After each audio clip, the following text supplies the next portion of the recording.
për një kohë të gjatë, për herë të parë, kemi një sulm të Iranit nga ato që konsiderohen preemptive strikes në një bazë amerikane në Jordani. Pra, gjithmonë Irani ka qenë ai reaguesi, ai që është kundër përgjigjur, pra kanë sulmuar Izraeli, është kundër përgjigjur Irani, ka sulmuar Shtetet Bashkuara të Amerikës, është kundër përgjigjur Irani. Në rastin në fjalë ka qenë Irani ai që ka marrë iniciativën dhe ka lëshuar disa raketa balistike drejt një baze amerikane në Jordani. Si e vlerëson këtë moment në atë leximin e luftës?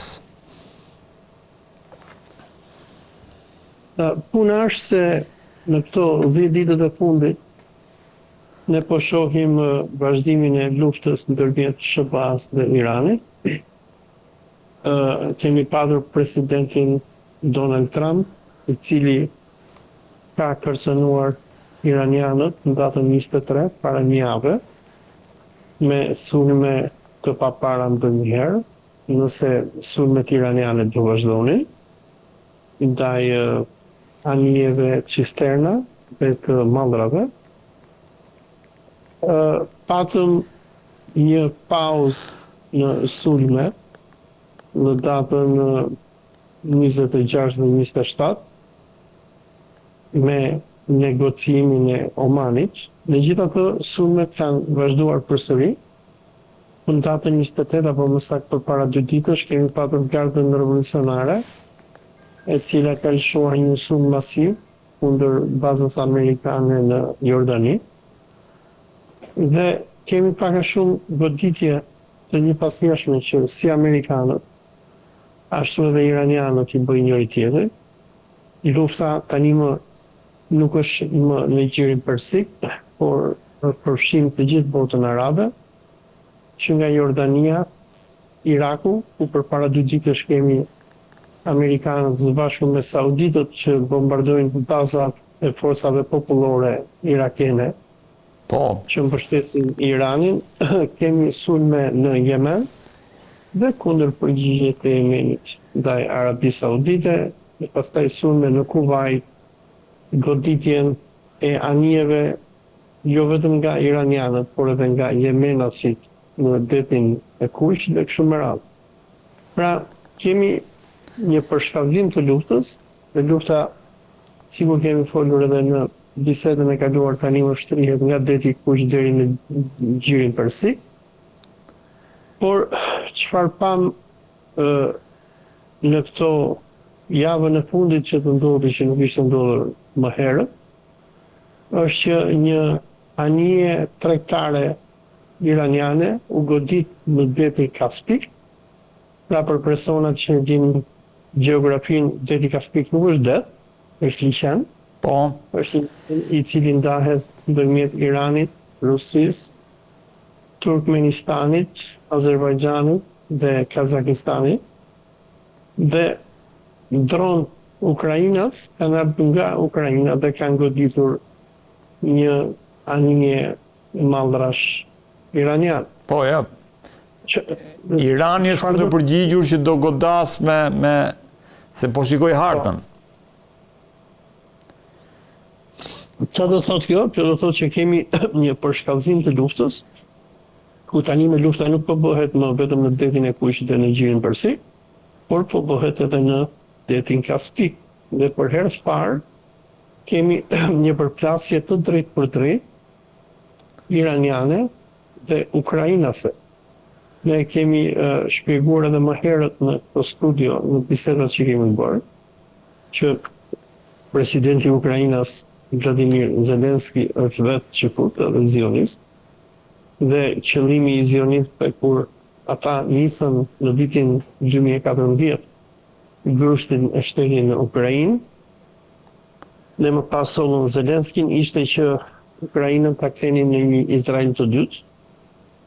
Zelenski ka qenë vazhdimisht armiqësor kundër Iranit, duke treguar Iranin si aleat të Rusisë, dhe kjo goditje që është bërë, domethënë, tregon që tani më në luftë kundër Iranit nuk është më vetëm Izraeli, një shtet zionist, por kemi edhe një shtet të dy zënës që është Ukraina, e cila tani më është futur në luftë, dhe palë iraniane që ata ishin në kundër përgjigjemi ndaj sulmit të Ukrainës. Kjo është, unë fakt kisha bërë ndërmend që të gjitha këto, duke filluar edhe që nga goditja e dronit e një anije amerikane në Egjipt, duke shkuar më pas tek goditja e Ukrainës ndaj një anije iraniane, të doja t'i lexonim veçma secilën, por gjithsesi të kthehemi tek sulmi i Iranit. Shtetet Bashkuara të Amerikës mbrëm kanë marrë ato që konsiderohet një hakmarrje për sa i përket sulmeve të Iranit në bazën në Jordani. Ideja është që ekspertët thonë që po përgatitet një pushtim apo një sulm apo një operacion tjetër mbi Iranin. A lidhet ky sulm me parandalimin e mbledhjes së forcave amerikane në linjën e mesme, në mënyrë që më pas të shkojmë tek ai operacioni final?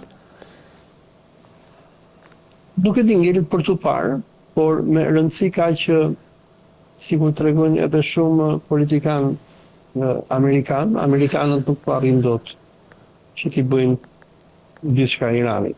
Tani jemi në muajin e 5 të luftimeve, ku amerikanët do dasin Irani kundër përgjigjet, dhe sikur thonë shumë analistë amerikanë, në këto momente amerikanët janë përballë 3 opsioneve. Opsioni numër 1 është që të tërhiqen nga lufta. Opsioni numër 2 është që të nisin një sulm toksor dhe pushtim të Iranit, që të ishte marrëzi, e që do t'ishte me qindra e mira të vdekur, me njëra amerikanë me do mos. Dhe opsioni të tretë i Trumpit është që të hedhë bombën nukleare. Dhe deri tani ne nuk e dim se për cilin opsion do shkojnë amerikanët. Me çfarë kuptojmë nga analistë amerikanë, ata tregojnë që amerikanët po harxojnë bateritë që ata kanë me sisteme antiraketor, sigur Patriot, po harxojnë raketat që ata i kanë me rrezet gjatë dhe primi, sikur Hajmarët edhe Tomahawkët, dhe amerikanët janë duke boshatisur atë inventorin e tyre ushtarak, dhe nuk po arrin që ta detyrojnë Iranin që të tërhiqet. Si Irani, si amerikanët në këto momente, për plasin e tyre kryesore, e kanë në kanalin e Hormuzit, po tani edhe në detin e Kush, ku Irani dhe aleati i tij Jemeni Veriut mbajnë të mbyllur 2 ngushticat kryesore të kalimit naftës në botë. Njëri është Bab el-Mandeb, tjetri është kanali i Hormuzit, dhe kjo është arsyeja e vërtet e luftës. Amerikanët po mundohen që ta detyrojnë Iranin që të hapi detin, Irani nuk e hap dot. Dhe kemi arritur në një farë remije, do thoja, ndërmjet amerikanëve dhe iranianëve.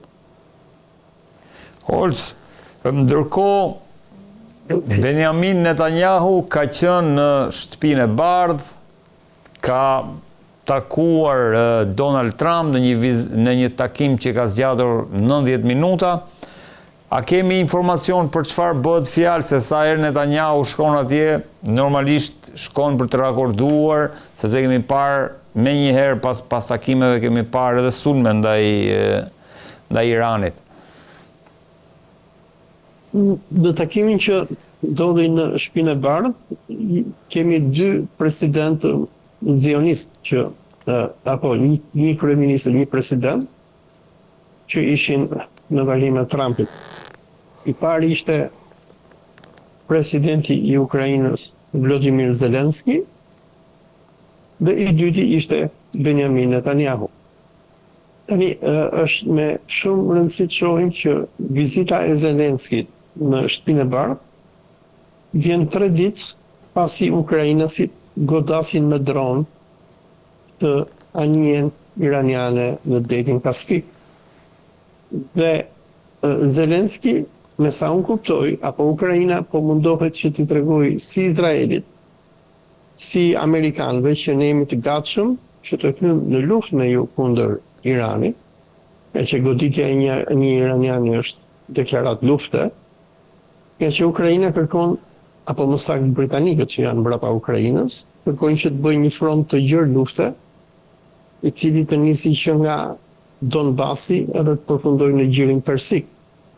Pra, me sa më po kuptoj, po ka një përpjekje nga NATO dhe Zelenski të bëjnë një front të përbashkët, ku si lufta kundër Rusisë, si lufta kundër Iranit, të koordinohet nga dy palët. Tani, në rast e Netanyahu, sigur dihet vizita e Netanyahut në Shtëpinë e Bardhë vjen 2 ditë pasi Amerikanët më saktë kishin ndaluar sulmet e tyre kundër iranianëve, dhe me sa duket kjo do të ketë shërbyer si shën paniku për kryeministrin izraelit Benjamin Netanyahu, i cili është takuar kokë më kokë me Trumpin, dhe sigur raportohet nga mediat të ndryshme, Netanyahu ka vazhduar që të nguli këmbë në zhdukjen e Iranit, në shkatrimin e Iranit. Gjithashtu është diskutuar për programin nuklear iranian, për vazhdimin e luftimeve, më të mirëpritjen e tyre, dhe është diskutuar edhe aspekt teknik i goditjeve iraniane ndaj trupave amerikane, por sikur njoftonte gazeta amerikane The Washington Post përpara disa ditësh, që kur ka nisur të luftë, kemi rreth 624 viktima amerikane, duke përfshirë të plagosur dhe të vrarë. Pra, kjo tregon që Irani tani është në pozita force, Irani po arrin që të bërasë ushtar amerikan, dhe në anën tjetër kemi Netanyahu, i cili takon Trumpin, ashtu sikur edhe Zelenski, që të dy janë të dëshpëruar, dhe duan që Amerika mos ndërpresim shtetin e saj, si për Izraelin, si për Ukrainën, po të vazhdojnë bombardimet dhe mundësisht të nisin një luftë e madhe kundër si Iranit ashtu edhe Rusisë.